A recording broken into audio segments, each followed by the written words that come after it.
All right, welcome to episode 13 of REIclosers. We got Cameron Jensen and Ben Jensen on here, not related.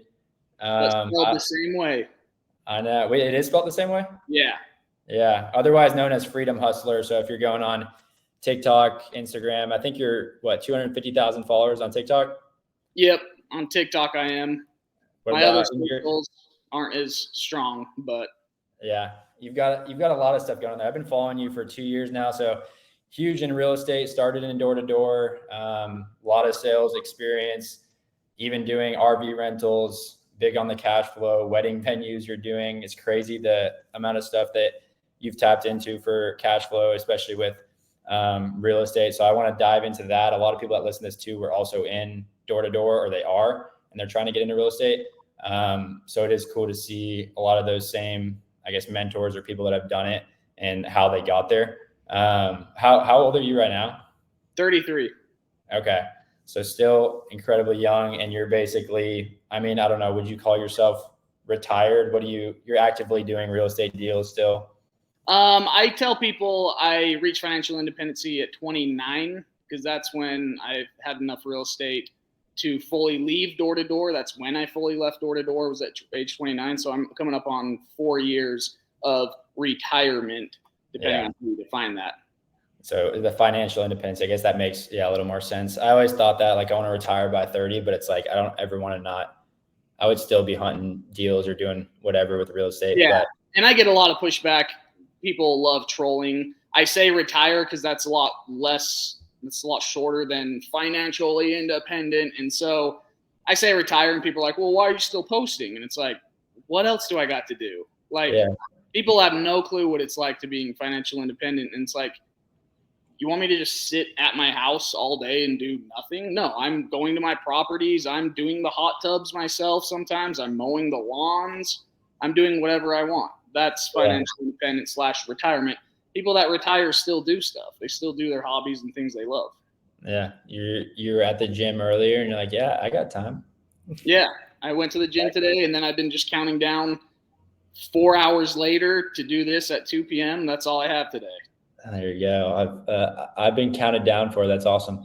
Well, hopefully a lot of people will be able to see this and get some value from it. I know I'm curious about a lot of it too. So from the beginning though, I know I follow all your stuff. I actually paid for Cameron's one-on-one, I guess. I don't know. That was at least over a year ago, right? I think it would be 2 now because. Holy cow, you were one of the first people ever. Really? Yeah, because I just started doing that a couple years ago, doing one-on-one calls. And you called. I don't even think you started knocking doors yet. I think you were I just finished this first. So basically I did Vivint for a summer in college right before my senior year. Finished one of the top rookies there, and then bought that Airbnb in Oklahoma, but we all got recruited to go do solar. So I was basically month 1 of solar. Gotcha. And that's when you scheduled the call. Yep. Okay. Yeah.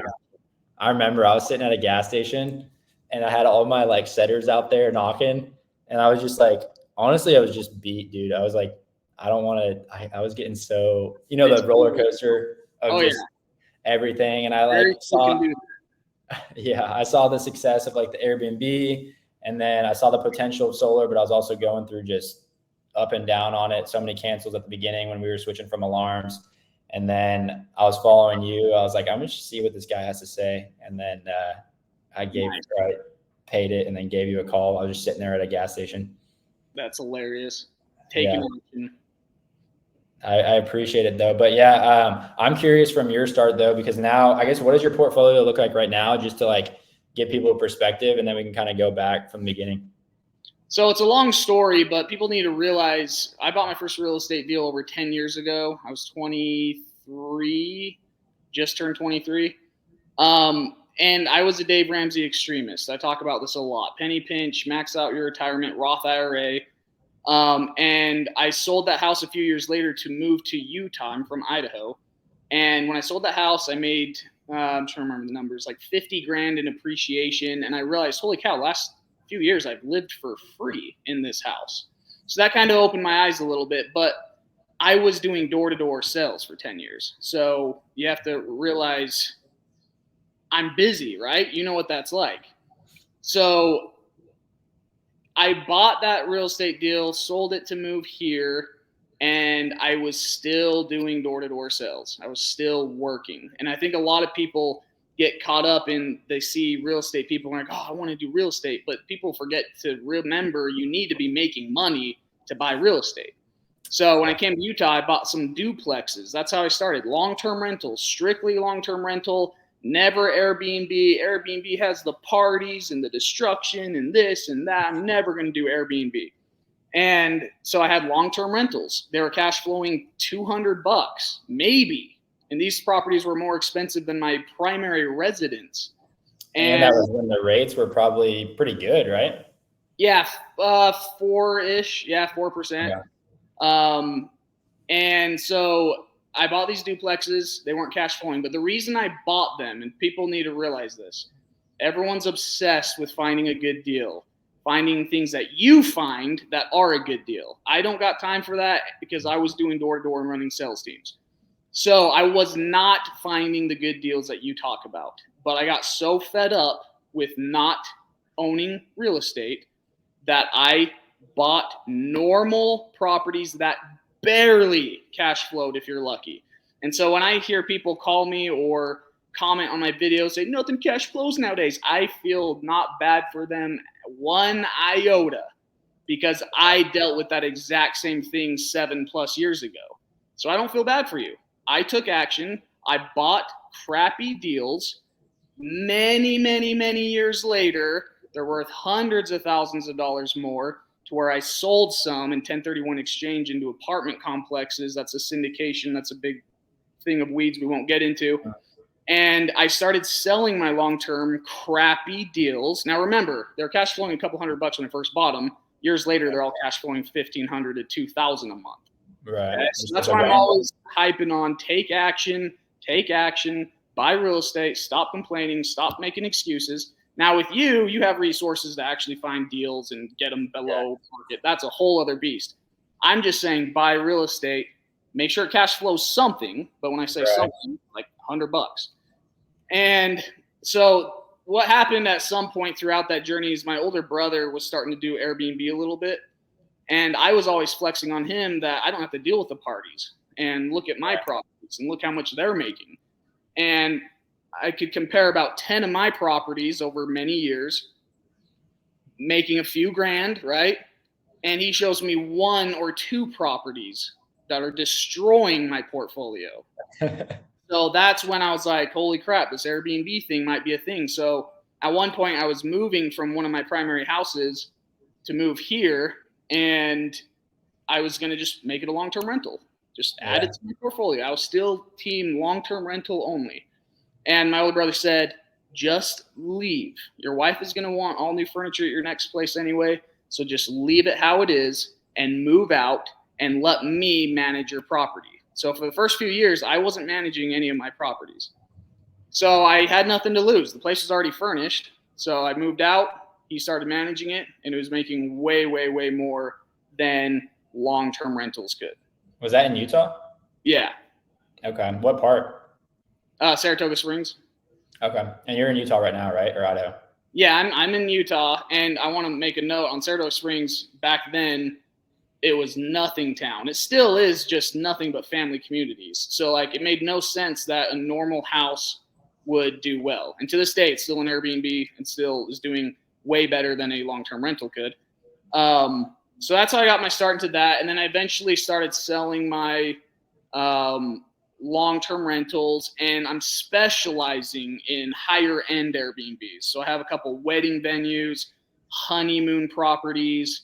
So my Airbnbs aren't too normal nowadays, but this is again 10 years in the making. I still have the normal Saratoga Springs houses that still do good, normal family houses. But that's what most people are seeing now, and they're thinking, oh, I want to buy a mansion wedding venue. I want to buy a resort property. And it's like, those are 10 years in the making, and it has nothing to do with how much money I made. All these properties appreciated hundreds and hundreds of thousands of dollars over all this time. I was making free millions that I was then just flipping into more specialized higher end properties. Right. I think a lot of people, it's funny, originally with Airbnb, it's like, why would you Airbnb that? It's like people just need furnished housing anywhere. But now the big like competing in it, because obviously become more saturated, is like, if you can provide that experience, those people are going to win. Cause I think the higher clientele is, maybe you see this obviously with what you're doing, but a lot of people think, okay, if, market tanks, it's like those people are still spending money. You know what I mean? Yeah. And that's exactly where I niched down to. The people that come to some of my properties, like they fly in with a private jet. I didn't even know there was a private airport 15 minutes behind my back. I had no idea because it's a small private airport. I was thinking Salt Lake City's the nearest airport. So I have these higher end couples now, but again, I still have a couple normal properties. But the point is they still do better than long-term rentals. Right now, Facebook headquarters is being built out here. So there's been construction crews in there paying 11 grand a month. My mortgage is $2,000. 11 grand a month? Yeah. Where are they how'd you get that? That's just like basically the Airbnb rate and they just paid the full thing? So exactly. I have a video on it where I almost lost it because I guess I should tell the story as long as Airbnb doesn't see this, but they booked it for like 6 months paying full price. And as my prices get farther out, they're way more expensive. Yeah, expensive. But full price was like 48 grand up front, or that the reservation was like, hey, we like your place. We're just more construction crews. And I've had them for a few years now, different trades. And I said, oh, let me hit you up and ask more questions because this is so weird how long of a booking it was, blah, blah, blah. Got him on the phone and said, hey, if you want to save like $4 grand, you could just book this direct to me. Yeah, and Airbnb is like... Yeah, the benefit to me is I get all that money right this second. And he was like, oh, yeah, we'd love to save 2 or 3 grand, even though he's not the one paying for it. And so it didn't make a difference to him. So he's like, yeah, let me cancel that with Airbnb. So he canceled it. And then it was like 2 or 3 days later, I didn't hear a peep. And I was like following up and I was like, did I just blow that deal? And he finally got back to me. He's like, oh, sorry, our credit card company was updating something, and then they booked it. So that's how that story happened. And they're still there right now. But before that happened, it was still doing 5 to 7 grand just on Airbnb. And people don't get it. It's a completely normal neighborhood. There's always a family reunion, a funeral, just like there's always these random reasons. But obviously, I do things to make the property look nice and throw in a hot tub and stuff like that. But yeah, it does a lot. I have one that I've been managing that's in like a neighborhood like that, and most people would think, why would anyone go there? But that's crazy, 11 grand. The midterm, or I guess like what you're doing, traveling professionals, construction workers, traveling nurses. I have traveling nurses in my Airbnb in Norman that only reason I did this is because I saw it's right near OU where I went to school, and it's big football. From March to December, it does fine, but January and February, I like basically lost a little bit of money, which doesn't really matter. The mortgage is $1,000, and the other months I make like 3 to 4. Nice. So during those months, I've started marketing it before to, Furnish Finder and that kind of stuff. And I got nurses in there for 3 months at like 2,600. And I'm like, nice. I didn't even know, they're walking distance to their little hospital. I just wouldn't expect anyone to have done that until I put it up there. There's so much flexibility in real estate to do so many different things. And worst case scenario, before I buy any property, I tell myself, worst case scenario, will this cash flow as a long-term rental? If the answer is yes, and you can afford it, then I do it. Right. Yeah. That is a very safe play, which I guess if you're doing high-end wedding venues, maybe a little bit different, but yeah, but remember, and I want people to realize this, you get to this point 10 years later in real estate. That's why I'm always telling people, stop looking for a good deal unless you're specialized like you to find good deals. I'm saying get your money out of your crappy 401k and IRA. And trust me, if anyone knows Dave Ramsey's plan better than anyone here, it's me. I mastered it and was debt-free with my first house. My point is, get that money out of that crap, put it in an asset that appreciates, that cash flows, that has principal pay down, that has all these tax benefits. That is where I'm pushing people to put their money. So people see me now and they're like, oh, okay, he must have made millions. It's like, no, I did door-to-door sales. I started from 20 grand a year to working my way up to 6 figures. It was a grind. It sucked. More than anything, it's the suckiest job in the world. I was too busy to look for a good deal. I started buying properties at full pop, full price, full interest rate. And years later, I'm reaping the rewards and can now niche down into high-end properties. Yeah. I think there's a lot of people that definitely want to fast track it or don't realize like how much money is made. That's when I first started real estate. I was like, oh, I can make $500 a month on each property and I'll be like financially free. Every property I own, I don't even touch the rent right now on long-term rentals. I just paid for a new water heater, a furnace. Like all the money that we're making is from like what you would do door to door is now wholesale for us. But yeah, holding it for 10 years makes a huge difference versus the cash flow. It's like, well, now it's worth double. A So principle I've always followed that you took to the next level is if you can sell, you can sell. So do what pays the most, sell what pays the most. And I started in satellite TV, then went to home security, then went to solar. The one thing I knew I could make more in that I didn't do was real estate.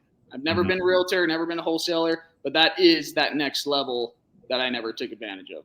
yeah, and I think there's always the battle between like the grass is greener too at the same time, which we struggle with when we left alarms. But it's like, okay, if we can do the same job, because there's some people, if you stick to it, like there's people that go to alarms, they manage teams, and then they're like, they're set. I wouldn't trade. Yeah, I wouldn't trade what they have, but we kind of just like, okay, we just did this in year one. We'll bet on ourselves and let's go do it in solar. It's the same thing when I went to switch to real estate. One, I just liked it more. I'm like, okay, if I can pick up deals while I'm knocking and make more, if not the same, like why wouldn't I go do that? Because now I wholesale 6 deals and I buy the seventh one because it was just like, why would I not hold on to this? So it's very like front facing on the best deals. And then if there's door to door people that now come to me that I've partnered on, like probably four deals now, just with guys like, hey, I got 35, 50 grand laying around. Like, can I get a deal? I need the tax benefits. I need to dip my toes in the water. So that's what we're trying to build out now, is like a whole community of, so many of those guys that know how to do it, that they could be picking up these deals on the side, if not just investing on the ones that we do find. Because I'm not going to put 50 grand into every deal. Like, can't do that. And a lot of door-to-door people have money that they don't know what to do with, so they buy a jacked up Duramax like I did, and they buy this stupid crap. So targeting that is very beneficial because they're just clueless.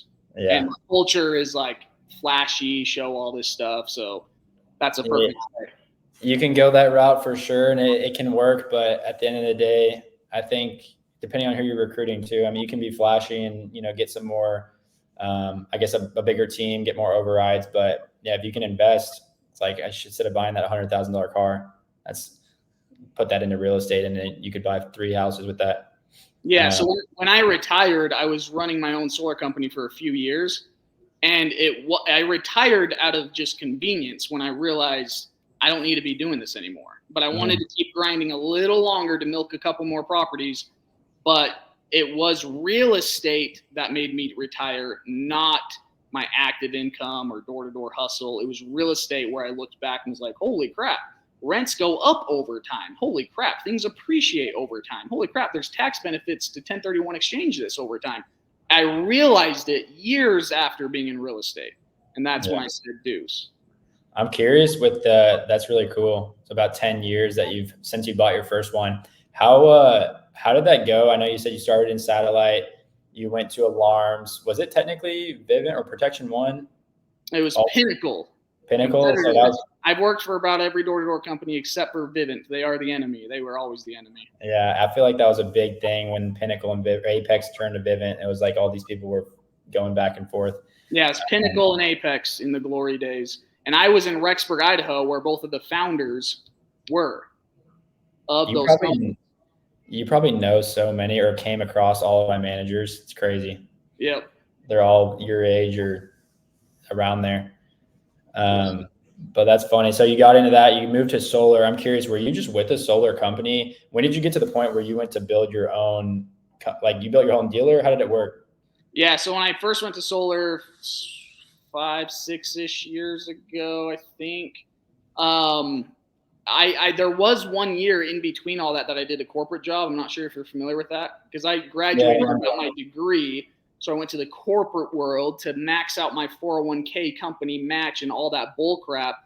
That's when I went back to door to door. So I was making I took a 70% pay cut to take a salary and benefits and company car. That's why I'm so passionate about the bull crap the society teaches you. I got the degree, I got the grades, I went to the corporate world. I cash flowed all through college, kicking A in this world. And I go to the corporate world to realize it's all bull crap. So it was in that phase that had friends that left security and went to solar. That was the big fad, was going to solar. And I was like, I'm a security guy. I was selling 4 or 5 a day regularly. And so I was like, I'm not going to go to solar. Solar is slow. It takes forever. It has to get installed, blah, blah, blah, blah, blah. But they were like, dude, you excelled in the door-to-door world. Come back. So long story short, got a sign-on bonus. You know how that works. And went to solar. And then I was there for 2 years. Was that? Ion Solar. Oh, yeah. I remember. We can, I guess, competed, whatever. But came across them a lot when I was selling with Legacy. Nice. Yeah, so I helped them, helped open Colorado, Vegas, and Utah was the main things. But eventually I wised up and realized I could do it myself. And there's a lot more money in doing it yourself. So that's when I was with a dealer. I don't want to say too many names because I'm still well connected in that industry. But then I did my own solar company for 2 or 3 years. And then early 2020 is when I deuced. You sold everything? Yep. Okay.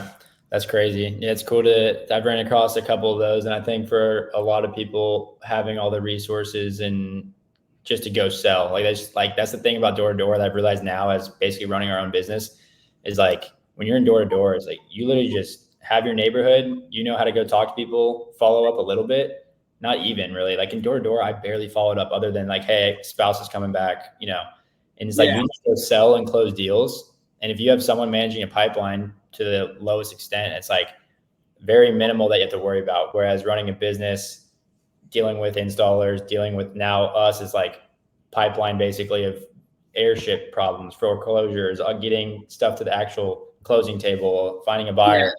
There's a lot more things when you're actually running the business side of it, but I'm sure that paid out pretty well. So early 2020, you sold it. Was that when you said, I'm done with door to door?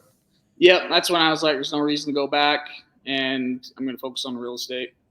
And real estate was paying for my lifestyle at that point. The money was awesome when you're running a solar company and doing door to door. But it just wasn't needed, right? So I left it, and that's how I got on TikTok. I left, and I was just loving life for a full year of nothing. And I had all these former employees reaching out to me saying, bro, I want to do real estate. Bro, what are you doing? And it's like, I'm just going to start recording this. At that time, TikTok was kind of newer, and most of the people I have in my personal life, not my friends, they aren't on TikTok. So I could say freely without worrying about the judgment that I am anti-Dave Ramsey and the judgment of I'm going rogue and going in millions of debt. I felt like it was the only place I could tell you all this advice without being judged. So that's where I started ranting and raving on TikTok. That's when it blew up. And that's now when my friends or former employees ask me questions, I just send them a link to my TikTok and say, yeah, I know. That's so funny because now I've just gotten to the point. I think I was a little bit more, I cared more about this when I left college. Cause I'm like, oh, I got people doing this out of college, like parents, you got friends, parents, all this stuff. And I was like, I don't really want to post about it, especially like solar. I'm like, I'm supposed to recruit. I'm not going to post like my big check Friday, that legacy power, you know what I mean? Like all this stuff. I was like, I don't know if I want to do that. But then I was like, TikTok, none of my family's on that, or no one else is on that. So I started there. But then after I started the real estate, I was like, people just need to know the whole benefit of us finding more deals, like people knowing that we're in it. So I just posted, I said, screw it. And I just sent it all. But to this day, my personal Instagram is different from Freedom Hustler Instagram. So I still have my private personal Instagram that most people in my intimate circles don't know who Freedom Hustler is. And when they find out, it's always a huge surprise and funny. And they're like, they'll talk to my wife and be like, my husband showed me this video of him. And I'm yelling and being a totally different personality from what they know me in my intimate life. And so I haven't fully accepted it like you have. I'm still secret Freedom Hustler. In fact, this is the first time you're exposing my full name by saying Freedom Hustler and then saying we have the same last names. There it is, people. That's who I am. I know, we can cut that out if you want. I realized that because as I said that, I'm like, damn, you've done a really good job of not ever putting your name on there, which is kind of cool. I think with what I'm doing right now, as far as like trying to build out, especially that niche with a lot of those door-to-door communities, just the personal brand side has a lot of potential. But yeah, it would be nice in a way, just no one even knows that other side. There's pros and cons for sure. Yeah, that's crazy though. So I'm curious though with the TikTok side, because it sounds like a huge part of, I don't know how much it necessarily affected your business, but I'm sure it helps with some of your Airbnbs and everything like that. And how did that? Actually, it hasn't helped at all because no one knows what my private website is. No one knows where to access my properties, where to access my RV rentals. If you do the courses, there's some hints and you can piece it together. But I don't utilize any of my followers to stay at my properties because most of my followers aren't going to pay what I require, as well as I've had experiences where people like they find my RVs and they request it and book it or want to come look at it before renting it, only to meet Freedom Hustler. And it's like, dude, this is why I don't want people to have my access to my private life. Yeah, that makes sense. Someone show up at my house, because if you live here, it's pretty obvious to spot out my house and you see the views and the mountain and the lake and you're like, oh, that's probably where he's. I've had people show up to my house just out of nowhere, say, what's up? I wanted to talk to you. And if you're listening, don't ever do that again, because I'm always packing, and that pissed my wife off. So that is why I'm glad I've kept my life private for the most part. Yeah. Little things like that. I'm sure I've actually seen a couple of those videos where you get some door-to-door people pulling up, which has to be a long walk. That almost seems like on purpose too. How do you handle most of those? Oh, I love door-to-door. I like if you're here just soliciting and stuff, I'll buy it if I don't already have it, and I'll love that all day. Yeah. Drink, because I feel for that. And I respect the hustle. I knocked in this neighborhood before I ever owned in this neighborhood because I had the same logic they did, which is no one's walking these driveways and walking this distance. Nobody's ever knocked this neighborhood. But boy, was I wrong, and are they wrong in that assumption. But no, I love door-to-door people. It's when people show up that want to meet me that pisses. Yeah, that's pretty you got to get a hint on that one. That's crazy. But yeah, the door-to-door, I remember I knocked in Colorado Springs my first summer with Vivint, and I had a few of those neighborhoods. I was walking freaking, I don't even know, 500 feet plus up to these beautiful homes. I'm like, wow, I would totally live here. But they slam the door in your face and you're like, I got to walk 500 feet back down the street. It's so funny. We can get into so many stereotypes, and topics on that. But the higher up you go in these neighborhoods, the more brutal it gets and the sharper you have to be on your A game with those kind of people. I preferred just a touch under middle class. That was my favorite spot to be. Yep. Those get hammered for sure, but I always specialize in that too. Just cookie cutter, middle income, like, especially when you look like me. I mean, I don't know. Like, it's just like without my beard, I'm a baby face like you, trust me. Yeah. It's just like I personalized, or I'm, built rapport very easily. It's like, you knew they're going to qualify. I wasn't worried about them not paying their bill. I wasn't going to get, if it was alarms per se, I'm not going to get pulled on the back end check. A lot of people just go into the areas where they know they can, someone needs cameras, but that can hurt you on the back end. Yeah. Unless you're doing solar, then I guess they got to get qualified, but once it's up there, you're good to go. So that's crazy though. So the Airbnbs now, I know you're higher end, like luxury type. I saw you building out some crazy stuff. What is your newest project? I think I saw like pickleball courts. Is that all in Utah, or are you doing stuff outside of it? It's all in Utah. People that come to my masterminds, you'll meet people that specialize in out-of-state investing and people that specialize in all different things, which I'm not against, but I just have a good thing that all my properties piggyback off of each other. So I have my wedding mansions that obviously bring big groups and huge ticket items because you can charge whatever you want for weddings. And then I have these honeymoon properties, right? So I have my resort property up at Sundance, but I'm working on 2 more up there right now. So I'll have 3 honeymoon properties, 2 of these wedding venues. Then I have the RV rentals. That's part of my, here it is, wedding venues and RV rentals. That's part of the honeymoon. People take those on their honeymoon. And then my normal Airbnbs that are 5 minutes down the street, those are overflow properties. Because when people are coming here, these properties sleep about 30 to 35 people. But these weddings are 50 to 120 people. So where are those people staying? They're staying in my Airbnbs 5 minutes down the street. Where are they going on their honeymoon? They're going to my resort property. Wow. And you just include it on there. Like, do you have a direct site? Yeah. Direct site, direct quotes, all of that. As And far as I'll tell you what the website is, and you can play with it all you want. yeah. But what I don't want is people will go there and they'll be like, hey, I'm interested in this. Oh, I'm a big fan. I want to talk to you. And it's just a waste of time. So I only want customers to come to me. Right. No, that's crazy. The wedding venue stuff. I mean, I'm curious just to hear some of the numbers on that, because I know you use your primary residence also for weddings, right? Yeah, sometimes we do. I'm curious on the wedding venues though. How many weekends of the year? Because I've seen stuff. I'm starting to go to weddings from friends. Like every weekend, these people have booked out. Yeah. On some of these venues. So like, what kind of, are you trying to get every single weekend, and what kind of numbers are you seeing for a weekend? So the wedding venues do cash flow between 20 to 35 grand a month, each property. Each wedding is around 7 grand, give or take, every single weekend. Sometimes it's a lot more, sometimes it's a little less. It's booked pretty much every weekend from May to all through October for weddings specifically. I forgot you're also in the snow, so that probably affects it. Yeah.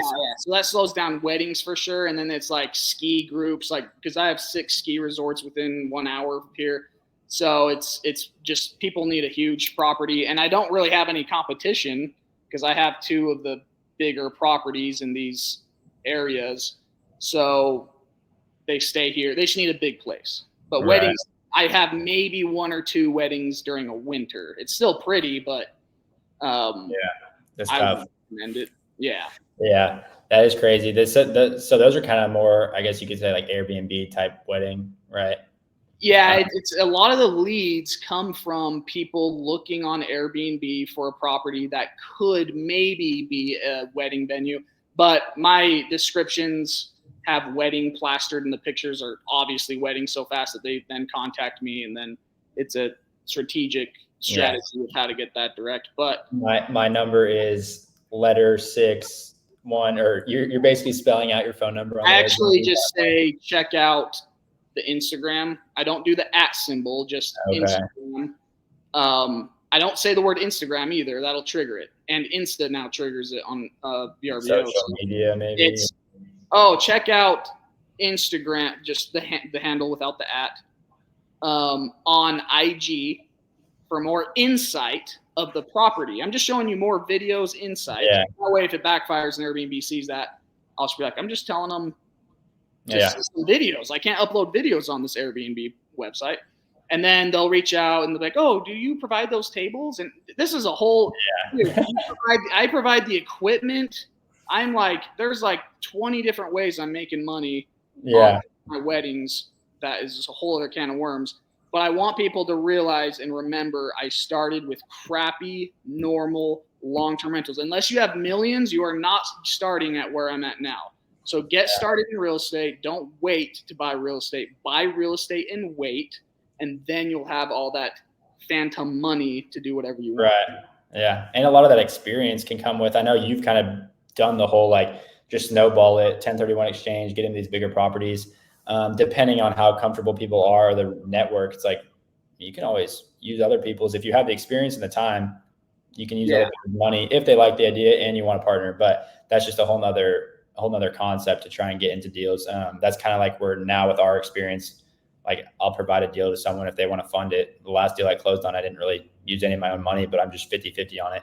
Nice. So for that is always nice. But what would you say as far as like moving forward? Is that you're just continue to focus on that, or do you have anything else in mind as far as like businesses, goals? It's hard to want to focus on anything else. Like, I might start a supplement company just for fun, like literally just for fun, that I've already kind of did start, but I haven't said anything. But like, it's like, why would I do anything else? Like, I've done the grind. I've ran businesses. It sucks. It's good money. Don't get me wrong. And if you don't have good money, then do that. But I'm just, every time, and trust me, I try. I have friend groups and things that we discuss this all the time. I get, the farther down I get into whatever business it is. I mean, the RV rentals is a fun little side hustle, but I don't consider it a business. It takes hardly no time. the farther I get down, the more I'm like, or I could just leverage the bank and buy another resort property that'll cash flow, appreciate, pay off the loan by itself. Like, why would you do anything else? Yeah. And I don't want to sound like ignorant to the other things, but remember, I've ran businesses and I know what works, what doesn't, and what's just fluff. A lot of people love the fluff of talking about business when they realize to make money, you need to pound doors and do the hard stuff. That's what actual business is doing sucky things. That's what making money is. So why would I do anything else? I want to. I don't want to say I won't ever, but every time I go down that rabbit hole, which is literally daily, I just come back to be like, I'm just going to property. I mean, I'm sure this is like a kind of funny question, but everyone always talks about it. I think about it as like being more in the grind right now too. And versus like, I think a lot of people are like, oh, I'll be happy or feel like I've made it when they get to your spot.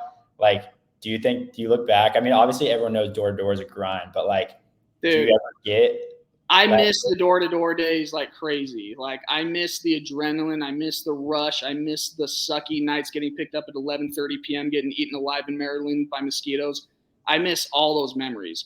And when I say retired or financial independence and people get triggered, they need to realize my source of happiness is not from having money. It never was. I was dirt broke. That's why I did door-to-door all through college. So retired and doing nothing, I'm still constantly finding fulfillment. I'm still constantly being like, no, I'm mowing the lawns. I'm doing this grind. I'm doing this work. It doesn't just like, yeah, I'll go on a trip for a couple weeks and be antsy by day 5 and be miserable to get back to do work. That's how you develop over time. Is you don't just retire and you're just doing nothing. That's misery. That's literally the definition of hell. Right. I think I heard that from someone recently, is like happiness is directly correlated like with progress. Like if you're not feeling like you're going to achieve something or like working towards it, it's pretty hard to just be like satisfied. I have like, my mind's always running too. Like I can't sit still. And if I'm going on, like I just went on a 5-day ski trip, I'm always thinking about like, crap, I didn't follow up with all these people, these deals. Like, it's a problem. I mean, but I'll say it is nice having no one to answer to, not being cancelable. I can say whatever the heck I want. There are a lot of benefits, obviously, but I just had a comment right before this live say, you seem like you do a lot of work for being retired. And I was like, well, I mean, this video took 3 minutes to upload, but I'm still doing things. Like today is a perfect example of kind of trying to fill the void of time. And I think having a child is going to help that. But it's like I woke up, went to the gym, I came home. I looked at my other property that closes in 2 weeks. I came here and sat here until this call. Mm-hmm. Normal days, I'm trying to be more busy, but I have nothing to do. My properties are full, no hot tubs to check. So like you're really still always needing something to fill that time to have purpose in this life. And my TikTok, as cheesy as it is, I have purpose by ranting and raving and trying to help the younger self. These videos I make are for myself. They're not for anyone else. They're for the younger me that needs to hear what I'm saying. That gives me fulfillment. And I can't even say when I have my first boy that we've been trying for 12 years to have, I might disappear. You might not ever see me again. Because TikTok is just filling that void of purpose and trying to help people. When I have my child, who knows what's going to happen? Right. And you are having a boy in, when is he due? Boy in middle of May. Okay. Congrats. Yeah, thanks, man. That I'm sure that'll make a pretty big difference too. And it's cool to be in the spot you're in where you can have all the time to do whatever you want there. But I'm sure, that's the most fulfillment, honestly, I get is just from helping people get deals or like training people in door to door. It wasn't necessarily going out and knocking. Like it's just getting other people or teaching other people how to do it is a lot more fun. Yeah, people don't realize how much fulfillment I get when I see other people like you taking action. You book a call with me. I don't care if it was with me or not, but just seeing someone young that's driven enough to be like, screw it, I'm paying $500 to talk to this guy. And then years later, here we are, and you're doing all this crazy crap. That gives me fulfillment, even though I don't feel like I was fully responsible for that at all. But I'm just saying, seeing someone like you that reminds me of my younger self doing something. You're not just reading books and crap. You're doing stuff. You're taking action. You're clicking stuff. You're investing in yourself. That gives me fulfillment to see stuff like that. Yeah, I appreciate that. It's funny too. You say you aren't like responsible for it, but it is like seeing people doing it just opens up my mind. Like that's how it was with everything. It's not necessarily like, oh, I learned the entire path from one person, but it's like people like you or like the guy that recruited me to Vivint or whoever it is. Like it was just little things that like open up your mind to be like, okay, why couldn't I go do this? Yeah. But, and I had those individuals when I was a lot younger. I had those individuals I looked at that opened my eyes, but I was also a hater of those people for many, many years because I was such a Dave Ramsey extremist. I hated on them. I was the commenter. I was the same commenter that all the hate I get, I love it because I was you. I was that hater and that loser. And finally I got fed up with seeing other people being so successful, and I started listening. Whoa, maybe it is smart to leverage other people's money or the bank at 3% interest and make 30% interest. Maybe debt isn't the worst thing in the world. Maybe I should listen to this. And then years later, I'm still seeing this guy. Now he has 10 properties. Now he has wedding venues. Now he has, I'm that person that people love to hate, and I will be that backboard all day long if it means you eventually get sick of yourself and you eventually do something about it. Hate me all you want. I love it. You do get fired up on there, which is funny because I'm kind of the same way. Like try to be outspoken enough on social media, and I feel like door-to-door sales always did well. I'm good one-to-one. I'm not a huge like talking in front of people, but you get fired up on those. I know, I do. I have to. My wife's not in here right now, but she's constantly. You can see it all throughout this interview. I just and then I have to. Yeah, which I think the last thing I would want to touch on is just like the whole thing you talk about debt, leveraging debt. A lot of people listen to this and it's like, most of them are probably real estate minds, but people that are doing whether 9-to-5 job or they're trying to get their first property, and it's like, they may not be in sales and they've been taught like, hey, put your money into a 401k, do all this. So I think the biggest thing that you show is the most basic, like, okay, put it into real estate. Why would you lock it up for 40 years, which so many people don't realize. But that's funny. So you basically were that way until you bought your first property, would you say? No, I was still a Dave Ramsey extremist after I bought my first property. Did you buy it cash? No, I had 20% down to put down because I had summers under my belt.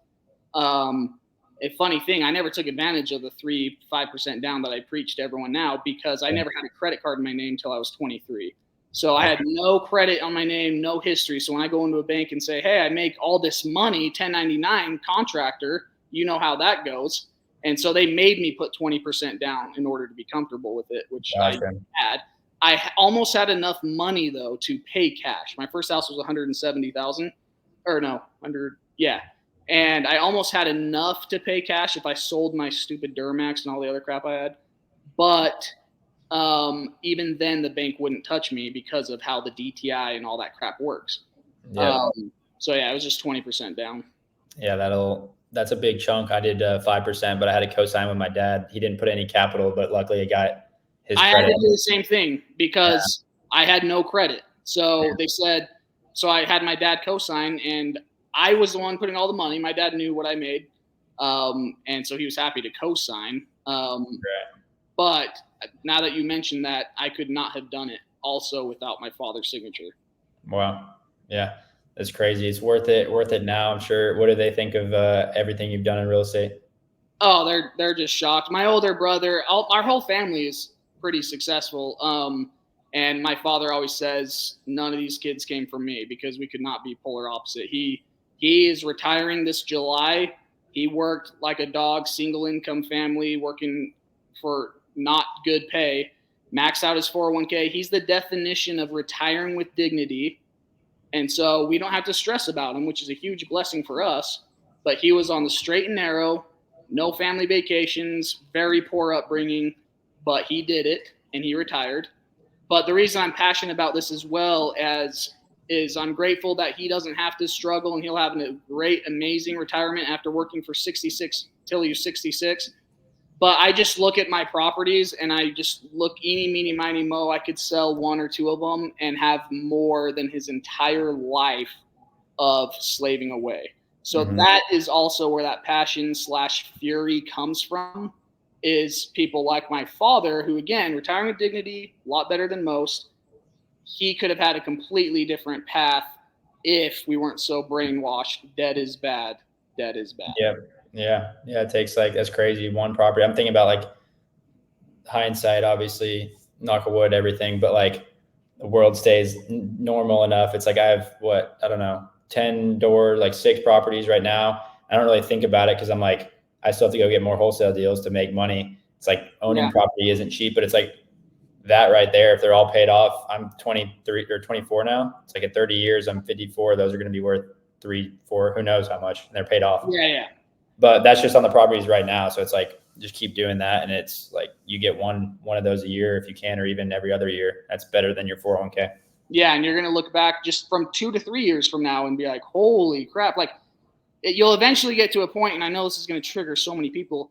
You'll eventually get to a point where you don't even know what your net worth is, because you're like, I have to look up what the estimated value is of this property and this property. It changes every day. Yeah. So like, I couldn't even tell you within a certain range of what my net worth is, because there's so much phantom money, as I call it, things that you don't realize on paper unless you sold. But my net worth is going up every day, probably a lot every day. And so you're going to realize and go through all these same emotions, and you're going to look back and be like, I'm glad I listened to that stupid fact that 90% of millionaires are made through real estate. I'm glad, even though I didn't understand everything, I'm glad I took action and bought real estate, because holy crap, I can retire now. Bye-bye solar company. And I retired. There you go. Well, that's cool. I think a lot of door guys will be pumped to hear all that. And would you say there's anything else you would give them advice other than what we said right now? Well, door to door versus the corporate person you mentioned. Yeah. Talk to them separately. Door to door, keep grinding. And it sucks. I know it sucks, but going to the corporate world is going to suck more. You don't even realize it. So just be grateful for the opportunity that you live in a place where you can knock doors and talk to people and sell them products. So stick it out, tough it out. Corporate world people, I'll tell you, milk the system for all it's worth. It's okay you're working a 9 to 5. Just milk the system, take full advantage, leverage raises, do whatever you can, and be smart with your money. Don't blow it on stupid crap, keeping up with the Joneses. I've always said I'd rather be poor than middle class, because the poor people at least don't buy liabilities like the middle class does and buy that boat and that all the stupid crap. Milk your corporate job that you hate, put all that money into an investment like real estate. And for the door-to-door people, don't buy the trucks, put all that money in real estate. Either way, it's the same outcome, but I want to encourage both worlds to be smart with your money and put it in real estate. Yeah, it is nice that if you're W-2, though, you can qualify with some more of those loans if, you know. Yeah, it's easier. As much as I diss the W-2 world, I did it for a year, and qualifying for that one property I got when I was W-2, making 70% less money than I did door-to-door, that was so much easier, making 70% less money. It was so much easier to qualify for that property as a W-2. So you have tons of advantages. The door-to-door people might be making it rain with stupid. Just have them. They just need to come to me, and I'll sell them properties that they don't need to qualify for. It's true. They need to reach out to people, because I didn't reach out to people for so many years. Yep.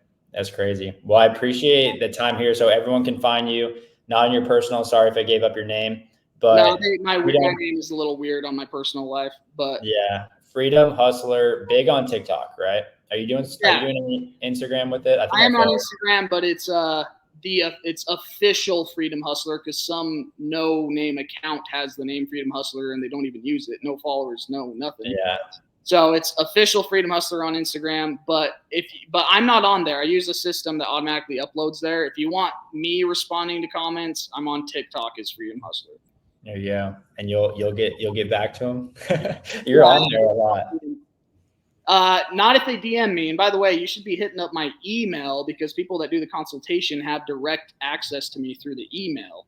There we go. That's why you invest in yourself. Through $500 to Cameron 2 years ago. So nice. That probably helps to why you're even coming on a podcast with me. But yeah, I did. Definitely did. I appreciate the time, though.